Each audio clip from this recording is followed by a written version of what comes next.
All right, let's talk about the gyroscopic system. What instruments contain gyroscopes? Your attitude indicator, your heading indicator, and your turn coordinator or indicator. So there's three gyroscopic instruments. Two different supplies of power for these, though. So name several types of power sources commonly used to power the gyroscopic instruments in an aircraft. So the various power sources used might be electrical, pneumatic, a venturi tube, wet type vacuum pump, and dry air pump systems. Really, it's just best to know what your aircraft uses. Aircraft and instrument manufacturers have designed redundancy into the flight instruments so that any single failure will not deprive the pilot of their ability to safely conclude the flight. Gyroscopic instruments are crucial for instrument flight. Therefore, they're powered by separate electrical or pneumatic sources.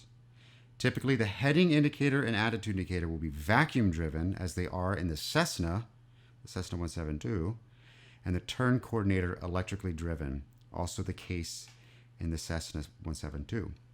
So, in the Cessna, the 172, there's a vacuum system, and that vacuum system drives the heading indicator and the attitude indicator. If you lose your vacuum system, you lose both of those instruments and you're going partial panel.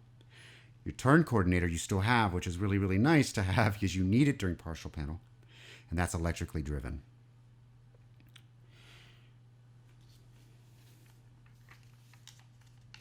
So how does the vacuum system operate?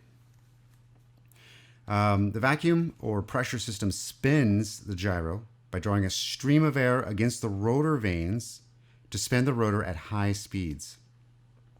Essentially the same as a water wheel or turbine operates. The amount of vacuum or pressure required for instrument operation varies from manufacturer. It's usually between 4.5 to 5.5 inches of mercury. One source of vacuum for the gyros installed in light aircraft is the vane-type engine-driven pump mounted on the accessory case of the engine.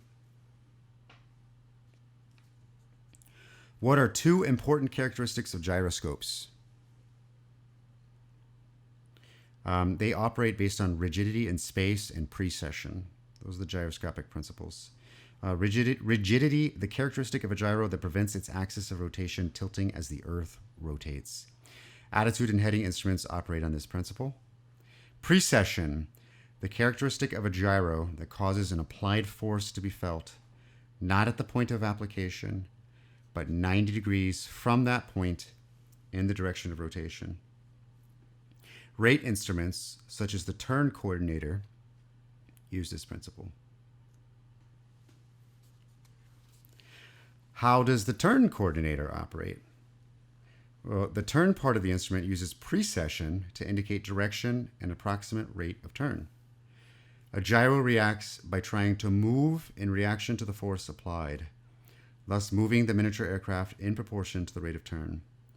The inclinometer in the instrument is a black glass ball sealed inside a curved glass tube that's partially filled with a liquid. The ball measures the relative strength of the force of gravity and the force of inertia caused by a turn. I guess it's kind of like a leveler in your garage, except so which is also using gravity to find the center of gravity, so if you know if your shelf is level or not. In this case, as you're turning, say if you're turning left on the ground, you'll notice that the ball goes to the right, outside of the turn. The force of gravity is pushing the ball outside of the turn. What information does the turn coordinator provide? Well, the miniature aircraft in the turn coordinator displays the rate of turn, rate of roll, and the direction of turn. The ball in the tube indicates the quality of the turn, whether you're slipping or skidding.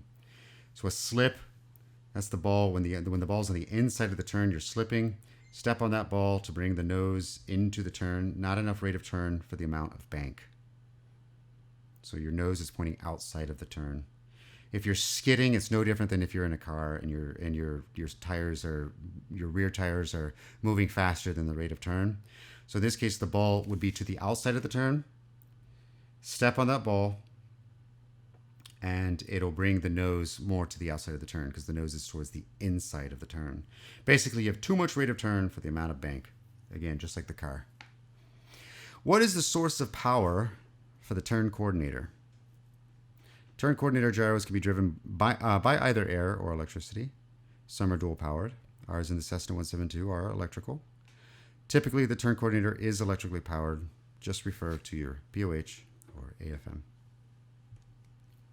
How does the heading indicator work?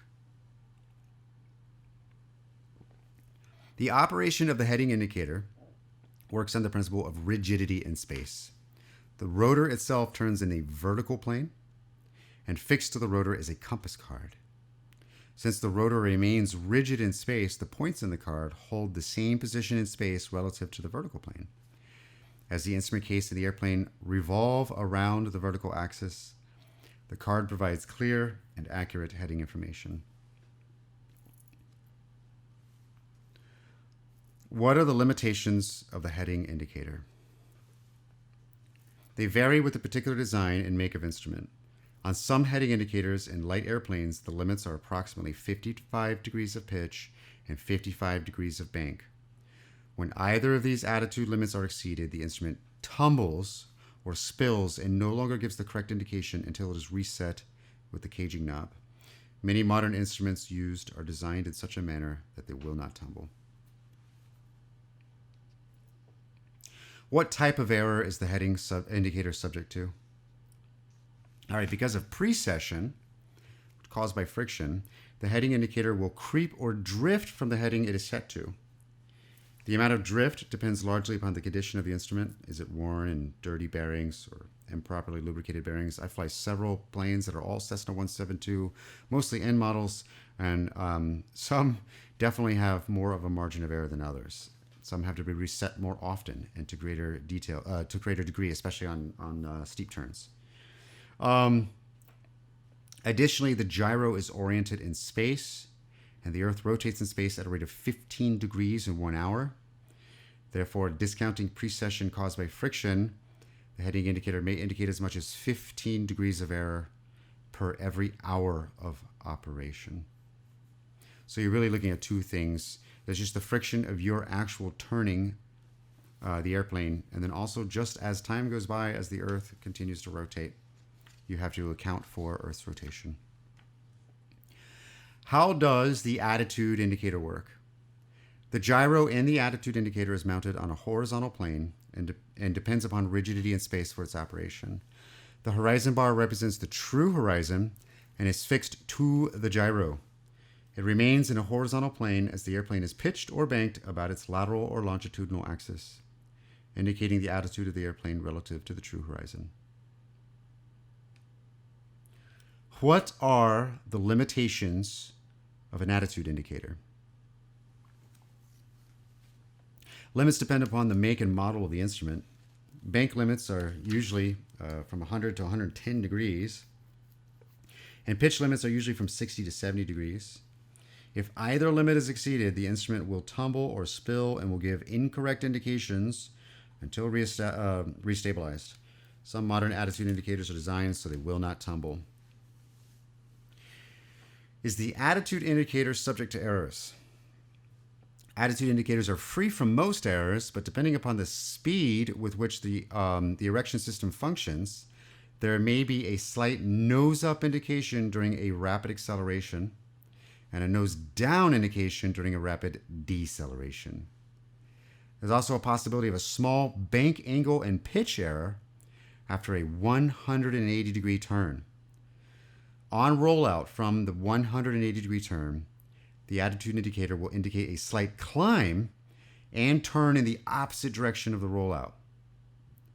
These inherent errors are small and correct themselves within a minute or so after returning to straight and level flight.